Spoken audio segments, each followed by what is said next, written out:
நம்முடைய ரட்சகரும் மீட்புறமா இருக்கிற இயேசுவின் ஜீவனுள்ள நாமத்துல கடந்த மாதமெல்லாம் கண்மணியை போல காத்த நம் ஜீவனுள்ள தேவன் புது மாதத்தை கொடுத்திருக்கிறார். இந்த மாதத்துல நீங்கள் ஆசீர்வாதமா இருக்க வேண்டும் என்றால் வேதம் சொல்லுகிறது, கர்த்தருக்கு காத்திருந்து கீழ்ப்படிந்து இருக்கிற பிள்ளைகளுக்கு எப்படி மேன்மையான காரியங்களை செய்வார் என்பதை நம்ம தியானிக்கலாம்.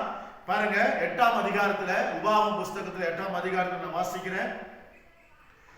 உன் தேவனாகிய கர்த்தர் உன்னை நல்ல தேசத்திலே பிரவேசிக்க பண்ணுகிறார். அது பள்ளத்தாக்கிலும் மலைகளிலும் இருந்து புறப்படுகிற ஆறுகளும் ஊற்றுகளும் ஏரிகளும் உள்ள தேசம். அது கோதுமையும் வார்கோதுமையும் திராட்சை செடிகளும் அத்தி மரங்களும் மாதளம் செடிகளும் உள்ள தேசம். அது ஒலிவ மரங்களும் எண்ணெயும் தேடுமுள்ள தேசமா. அது தாட்சில்லாமல் அப்பம் புசிக்கத்தக்கதும் ஒன்றும் உனக்கு குறைபடாததுமான தேசம். அது கல்லுகள் இரும்பாய் இருந்ததும் செம்பு வெட்டி எடுக்கத்தக்க மலைகள் உள்ளதுமான தேசம். ஆகையால் நீ புசித்து திருப்தி அடைந்து இருக்கையில் உன் தேவனாகிய கர்த்தர் உனக்கு கொடுத்த அந்த நல்ல தேசத்துக்காக அவரை ஸ்தோத்திரிக்க கடவாய். என் தேவ பிள்ளைகளே, நீங்கள் இருக்கிற இடமே உங்களுக்கு ஆசீர்வாதமாக மாற அவரை ஸ்தோத்திரம் பண்ணுங்க. அந்த இடமானது இப்படியான ஒரு விளைச்சல்களை நீங்க தியானித்து இருக்கும்போது எப்படியாவது உங்களுடைய பிள்ளைகள் மேலேயும் உங்க மேலேயும் அது வாய்க்க பண்ணும்.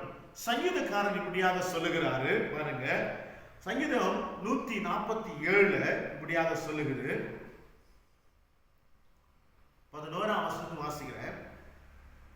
தமக்கு பயந்து தமது கிருபைக்கு காத்து இருக்கிறவர்கள் மேல் கர்த்தர் பிரியமாயிருக்கிறார். அல்லேலூயா. கர்த்தருக்கு யாரு பயந்து கர்த்தருக்காக காத்திருக்கிறீங்களோ அவங்க மேல பிரியமா இருக்கிறார். அவங்களை எப்படி வைப்பார் பாருங்க. எருசலேமே கர்த்தரை ஸ்தோத்திரி, சியோனே உன் தேவனை துதி, அவர் உன் வாசல்களின் தாழ்பால்களை பலப்படுத்தி உன்னிடத்தில் உள்ள உன் பிள்ளைகளை ஆசீர்வதிக்கிறார். அவர் உன் எல்லைகளை சமாதானம் உள்ளவளாக்கி உச்சிதமான கோதுமையினால் உன்னை திருப்தியாக்குவாராம். தேவ பிள்ளைகளே, உச்சிதமான கோதுமையினால திருப்தியாக்குகிற தேவனா இருக்கார். உச்சிதமான கோதுமைனா என்னது அப்படின்னு பாத்தீங்கன்னா பாருங்க, இங்க உபாகம புஸ்தகத்துல சொல்லுகிறது கோதுமையும் வார்கோதுமையும் கொடுப்பேன் என்று சொல்லுகிறது. அப்போ வார்கோதுமைனா என்னது அப்படின்னு பார்த்தாங்க பாருங்க, அநேக கோதுமைகள் இருக்கலாம். ஆனா விதைக்காக நல்ல தரமான கோதுமைகளை அவங்க எடுத்து வைக்குவாங்களாம். எல்லா விளைச்சல்களையும் இப்படியாக தரமானதை எடுத்து வைக்குவாங்களாம். அதே போலதான் தேவன் உங்களை அவருக்கு கீழ்ப்படிந்து அவருக்கு முன்பாக தாழ்த்தி அவருக்காக காத்திருக்கிற பிள்ளைகளை சொல்லுகிறது, உங்களை இந்த உலக ஜனங்களை விட உன்னை எனக்காக நான் வேர்பிடித்து வைத்துக் கொண்டேன். காரணம் என்னன்னு கேட்டாங்க, நீங்க வார்கோதுமை மனுஷர்கள் ஆரோக்கியமா இருக்கிறதுக்காக, மனுஷர்கள் ஆசீர்வாதமா இருக்கிறதுக்காக, மனுஷர்களுக்கு கற்றுத் தருகிறதுக்காக, மனுஷர்களுக்கு வழிகாட்டியாக நீங்க ஆசீர்வாதமான கூட்டம். சொல்றாரு, உன் அறைகளை நல்லா உறுதிப்படுத்திக்கோ, உன் வீட்டுக்கு மதில்களை போடு, நல்ல ஒரு லாக்கரை போடு, லாக்கர் பெட்டியை வச்சுக்கோ. காரணம் வருகிற ஆசீர்வாதத்துக்கு ஆயத்தப்படுத்திக்கொள்ள என்று சொல்லி. தேவ பிள்ளைகளை, உங்க வீடுகள்ல உரைகளை வைத்துக் கொள்ளுங்க, காம்பவுண்ட் போடுங்க, லாக்கர் போடுங்க, பாதுகாப்பா வைங்க. காரணம் உன் பிள்ளைகளுக்கு ஆசீர்வாதம் கொடுக்கிறதுக்காக. இந்த பிள்ளைகளே, யார் ஒருவர் கர்த்தருக்கு பயந்து கீழ்ப்படிந்து இருக்கிறார்களோ அவர்கள் வழிகாட்டிகளா இருப்பாங்க. அவர்கள் தூற்றுக்கூடிய சுமக்கிற பிள்ளைகளா இருப்பாங்க. இந்த பிள்ளைகளே, நீங்க வார்கோதுமை, சாதாரணமான கோதுமை, வார்கோதுமை. நீங்க விளைச்சல்கள், நீங்க விதைகள், நீங்க வேர் பிரிக்கப்பட்டவங்க. இந்த மாதம் உங்களுக்கு தேவைகள் எல்லாம் சந்திக்கிற ஜீவனுள்ள தேவனா இருக்கிற அவர் உங்களை ஆசீர்வதிப்பாராக. இந்த மாதத்துக்காக ஜெபிக்கலாங்க. உங்களுக்காக ஜெபிக்க இருக்கிறோம். கர்த்தர் நல்லவர். உடைய எல்லா குறைகளும் மாறும். வசனத்தை மட்டும் பிடிச்சுக்கணும்.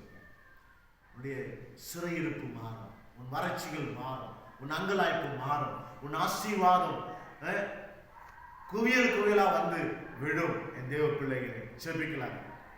எங்கள் அன்பும் இரக்கமும் நிறைந்த மகா உன்னதமான பரிசுத்தம் உள்ள நீதி தேவனே, வானத்தையும் பூமியும் சமுத்திரத்தை உண்டாக்கி எங்களை உமக்கென்று வேறு பிரித்து வைத்துக் கொண்டு இந்த வாக்குத்தத்தங்களினால் எங்களை திருப்தியாக்கி எங்களை ஆசீர்வதித்து ஆயுசு நாட்களை கூட்டி ஆரோக்கியத்தை கொடுக்கிற ஒரே ஒரு உயிர்த்தெழுதலின் தேவன் இருக்கிறப்பா. உமக்கு நன்றி ராஜா.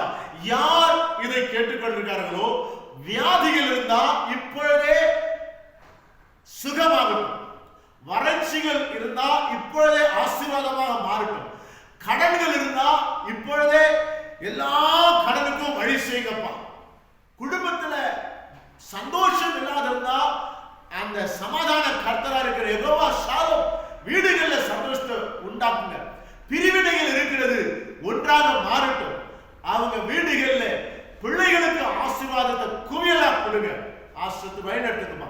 இந்த மாதத்துல ஒரு குறை இல்லாத இந்த பிள்ளைகள் ஆசீர்வாதமா இருக்க கிருபை தாங்க. துதி கனம் மகிமை எல்லாம் நமக்கு சென்று இயேசுவின் வல்லமையுள்ள ஜீவனுள்ள நாமத்தில் பிதாவே, ஆமென். God bless you. கர்த்தர் உங்களை ஆசீர்வதிப்பா. உங்களுக்கு ஆசீர்வாதம் இருந்தா இந்த ஜெபத்தை யாருக்காவது அனுப்புங்க.